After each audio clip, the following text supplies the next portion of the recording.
बिहार के सारण में चुनाव के बाद हिंसा की खबर सामने आई है। यहां दो पक्षों के बीच हुई फायरिंग में एक शख्स की मौत हुई और 2 लोग घायल हो गए। सोमवार शाम को पोलिंग बूथ पर हुए विवाद की वजह से ये घटना हुई है। लेकिन फिलहाल इस विवाद के बाद छपरा के सारण में क्या है स्थिति, आइए जानते हैं हमारे संवाददाता नीतीश चंद्र से। छपरा में कल रोहिणी आचार्य एक मतदान केंद्र पर गई। वहां पर बीजेपी और आरजेडी के समर्थक पहुंच गए। रोहिणी का आरोप ये था कि यहां पर गलत तरीके से वोटिंग हो रही है, लेकिन बीजेपी के समर्थकों ने कहा कि ये बिल्कुल झूठा आरोप है, रोहिणी मतदान को प्रभावित करना चाहती हैं। दोनों के समर्थकों के बीच झड़प होने लगी, पथराव हुआ, पुलिस पहुंची, मामला शांत हो गया, लेकिन तनाव बना रहा। और आज सुबह उसी तनाव ने और आगे बात बढ़ा दी और छपरा के भिखारी ठाकुर चौक पर, जहां से हम आपको तस्वीरें दिखा रहे हैं, ठीक इसी जगह पर जब आरजेडी और बीजेपी के समर्थक एक बार फिर पहुंचे तो उसके बाद एक बार फिर यहां पर झड़प होने लगी और बात इतनी बढ़ी कि उसके बाद गोली भी चल गई। यहां पर आप देखिए काफी संख्या में पुलिसकर्मियों की अब तैनाती कर दी गई है। छपरा के जो एसपी हैं, डीएम हैं, सभी मौके पर मौजूद। और आखिर ये घटना कैसे हुई, इसके पीछे कौन लोग थे, किसकी साजिश तो नहीं थी, इन सारे पहलुओं को अब देखा जा रहा है, खंगाला जा रहा है। और यहाँ भी आप देखिए काफी संख्या में पुलिसकर्मी, हर तरफ सिर्फ और सिर्फ पुलिसकर्मी यहाँ पर नजर आ रहे हैं। कल यहाँ पर वोटिंग हुई और शाम में जिस तरह से झड़प की खबरें आई थी, उसके बाद इस घटना को उससे जोड़कर देखा जा रहा है। और यहाँ की तस्वीरें भी हम आपको दिखा दें। ये जो आपको बाइक नजर आ रही है, ये बाइक उसी दौरान जब आज सुबह यहाँ पे झड़प हुई तो उसके बाद जो आरजेडी और बीजेपी के समर्थक थे उनके बीच जब बात बढ़ने लगी, उसके बाद यहाँ पर बाइक को क्षतिग्रस्त किया गया। और देखिए किस तरह से बाइक पूरी तरह से डैमेज हो चुका है। आगे का हिस्सा आप देखिए, यहाँ पर ईंटें भी नजर आ रही हैं। ये देखिए, ये ईंटें जो नजर आ रही हैं ये बता रही हैं कि यहाँ पर पथराव भी हुआ है और यहाँ अंदर भी ईंटें नजर आ रही हैं। तो लगातार जिस तरह से यहाँ पर काफी देर तक हंगामा होता रहा, उसके बाद गोली चलने लगी और गोली यहाँ पर चंदन राय नाम के एक लड़के को लगी और उसकी मौत हो गई है। 2 और लोग घायल हैं, उनको बेहतर इलाज के लिए भेज दिया गया है पटना। लेकिन इस घटना के बाद, चूंकि ये वो इलाका है छपरा का जहां पर पहले भी काफी हंगामा होता रहा है। पिछले कुछ चुनाव की बात करें तो लालू यादव जब यहाँ चुनाव मैदान में हुआ करते थे, राजीव प्रताप रूडी से उनका मुकाबला होता था, तो उस दौरान भी यहाँ पर एक बार काफी हिंसा हुई थी। मतदान रद्द करने की नौबत आई थी, मतदान रद्द हुआ था। और एक बार फिर लंबे समय के बाद यहाँ की तस्वीरें ऐसी देखने को मिली है जिसमें हिंसा हुई है। और उसका नतीजा ये कि वोटिंग के ठीक एक दिन के बाद छपरा में काफी तनाव हो गया है। छपरा का जो एक राजनीतिक समीकरण है, जो एक जातिगत समीकरण है, वो भी कुछ इस तरह का है जहां 2 जातियों के बीच यहाँ पर एक तरह की राजनीतिक प्रतिद्वंदिता रही है। यहाँ पर यादव वोट करीब 25% हैं और 23% जो हैं वो राजपूत वोट हैं। तो इन दोनों के बीच यहाँ पर मोटे तौर पर मुकाबला माना जाता रहा है। और यहाँ पर डिलिमिटेशन के बाद जो है, जो जातिगत समीकरण है, राजनीतिक समीकरण है, उसमें ही बदलाव हुआ है। तो ऐसे में यहाँ पर इन 2 जातियों के बीच का जो मुकाबला है वो यहाँ पर हमेशा तनाव लाता रहा है। और यही कारण है कि एक बार फिर जब ये घटना हुई है तो उसके बाद इस बात की आशंका थी कि कुछ हो सकता है, क्योंकि कल जब रोहिणी यहाँ पर पहुंची थी, ठीक इसी जगह के पास ही एक मतदान केंद्र है। जब रोहिणी यहाँ पर पहुंची, रोहिणी का कहना था कि बोगस वोटिंग हो रही है, लेकिन जो बीजेपी के समर्थक थे उनका आरोप था कि ये बिल्कुल गलत है, रोहिणी मतदान को प्रभावित कर रही है। मैंने छपरा के एसपी से बात की, उन्होंने कहा कि ये दोनों एक दूसरे पर आरोप लगा रहे थे मतदान को प्रभावित करने का, लेकिन ऐसा कुछ था नहीं।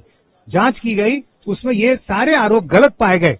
तो लेकिन फिर भी इस आरोप प्रत्यारोप को लेकर जब यहाँ पर दोनों आमने सामने थे, ठीक इसी जगह पर जहां से मैं आपको तस्वीरें दिखा रहा हूं, ठीक इसी जगह पर बीजेपी और आरजेडी के समर्थक एक दूसरे पर आरोप लगा रहे थे और नारेबाजी होने लगी। रोहिणी मौजूद थी, रोहिणी मतदान केंद्र पर थी। उस दौरान ही रोहिणी को वापस जाने के लिए कहा जा रहा था। बीजेपी के समर्थक इस बात से नाराज थे कि मतदान केंद्र पर रोहिणी इतनी देर तक क्या कर रही हैं, और इसको लेकर दोनों पक्ष एक दूसरे के खिलाफ नारेबाजी करते रहे।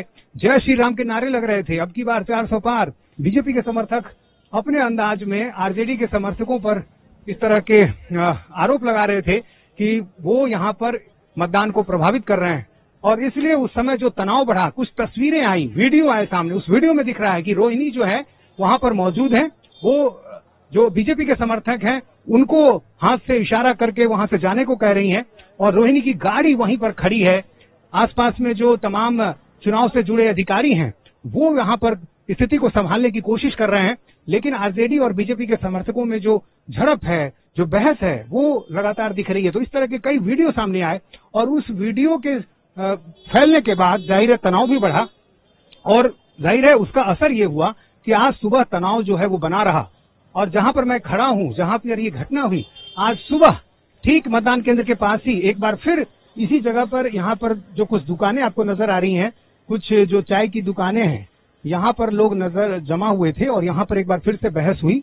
और चूंकि जो दोनों समर्थकों के जो घर हैं वो आस ही पास हैं, तो उसके बाद यहीं पर बहस होने लगी और उसके बाद गोली चल गई। नतीजा ये कि एक व्यक्ति की मौत हो गई। अब चूंकि पुलिस अब जांच में लगी है, तो पुलिस ये देख रही है कि आखिर ये घटना की शुरुआत कैसे हुई, किसने गोली चलाई, गोली चलने की नौबत आई तो क्यों आई। यहाँ ठीक सामने एक सीसीटीवी लगा हुआ है जहां पर ये घटना हुई है, गोली चली है। ये देखिए यहाँ पर गोली चली है, जहां पर आपको ईंट पत्थरों का ढेर नजर आ रहा है, यहाँ पर गोली चली है। और इसके ठीक सामने ये देखिए सामने वाला जो घर है जहां लिखा हुआ है ग्राहक सेवा केंद्र कस्टमर सर्विस पॉइंट SBI, यहाँ एक सीसीटीवी लगा हुआ है और इस सीसीटीवी में माना जा रहा है कि पूरी वारदात रिकॉर्ड हुई होगी। तस्वीरें आई होंगी कि यहाँ पर उस समय क्या हो रहा था, कैसे झगड़े की शुरुआत हुई, आखिर यहाँ पर जिसने गोली चलाई वो कौन व्यक्ति था, उसकी तस्वीरें भी आई होंगी। तो अब पुलिस के लिए एक बड़ी चुनौती की जो सीसीटीवी की तस्वीरें हैं और जो इस मामले की जांच में जो तथ्य अब तक सामने आ रहे हैं उसके आधार पर कार्रवाई करे। हालांकि पुलिस ने 2 लोगों को गिरफ्तार किया है, बीजेपी के नेता हैं, बगल में ही उनका घर है, तो 2 लोगों को पुलिस ने गिरफ्तार कर लिया है।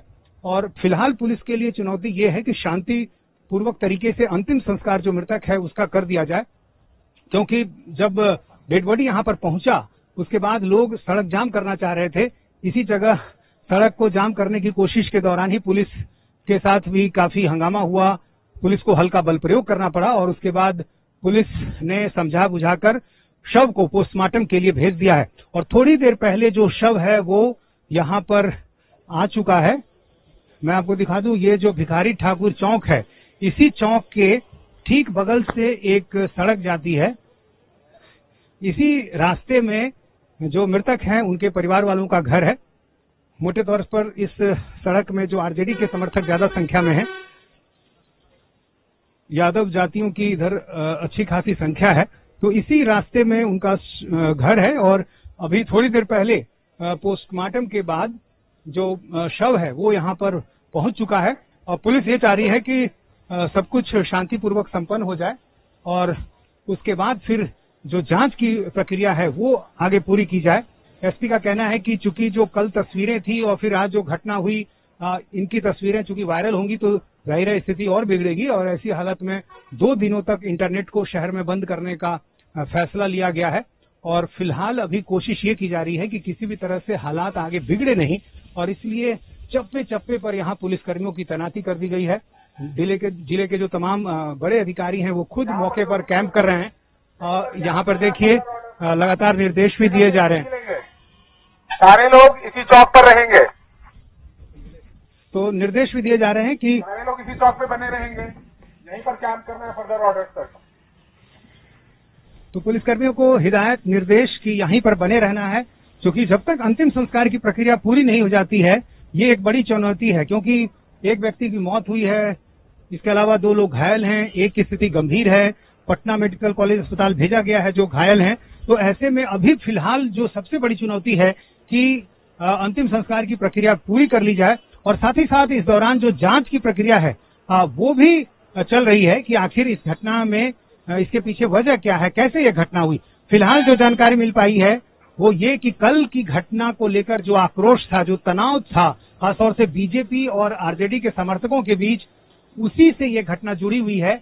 और हम आपको तस्वीरों में भी दिखा सकते हैं कि यहाँ से ठीक बगल में ये जो आपको एक बिल्डिंग नजर आ रही है, Solanki B.Ed teachers training college Chhapra, इसके जो एक मालिक हैं रमाकांत सोलंकी जो बीजेपी से जुड़े हुए हैं, उनकी गिरफ्तारी हुई है आरोप उन पर लगाया गया है चूंकि पीड़ितों की तरफ से। तो पुलिस ने अभी कार्रवाई की है, जांच अभी जारी है और ये देखा जा रहा है कि आखिर अब आगे कोई घटना न होने पाए।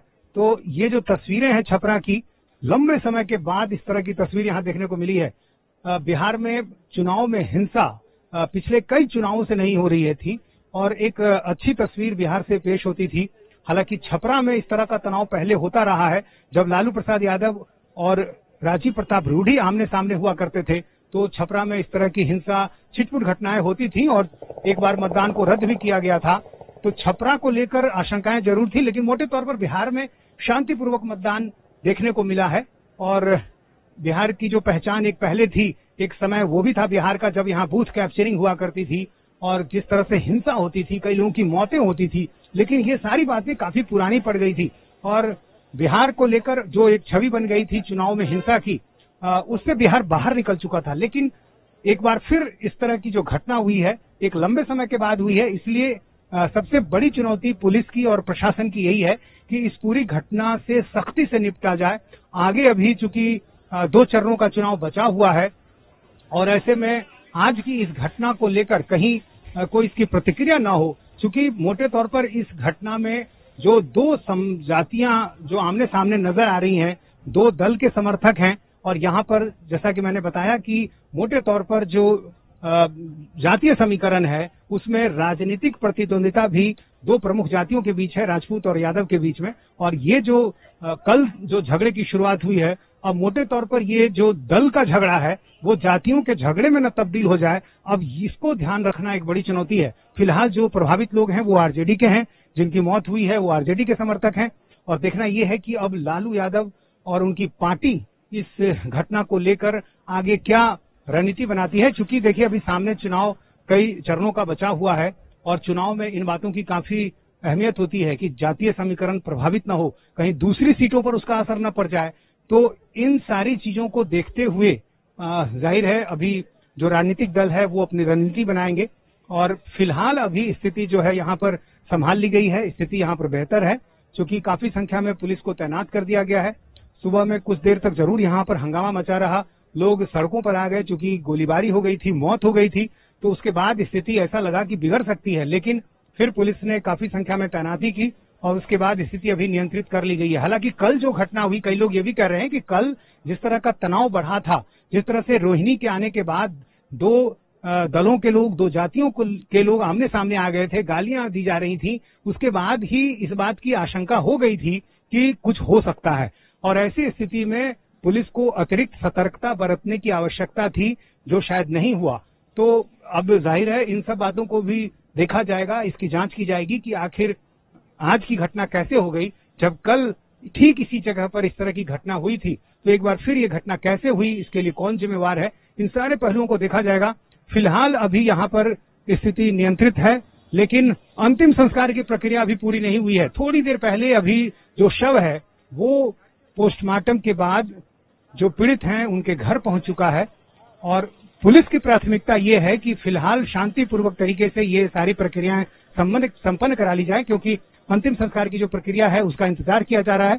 पुलिस बल को भी लगातार इसलिए चौकस रहने को कहा जा रहा है कि वो मौके से हटे नहीं, ताकि यहाँ पर अचानक, चूंकि आसपास के ही इलाके में सारे जो पीड़ित लोग हैं या कहें उनके समर्थक हैं, पार्टी के लोग हैं या जाति विशेष के लोग हैं, तो चूंकि बिल्कुल आसपास का इलाका है, दोनों जातियों के और दोनों दलों के जो समर्थक हैं बिल्कुल आमने सामने आसपास में 100 मीटर की दूरी है करीब।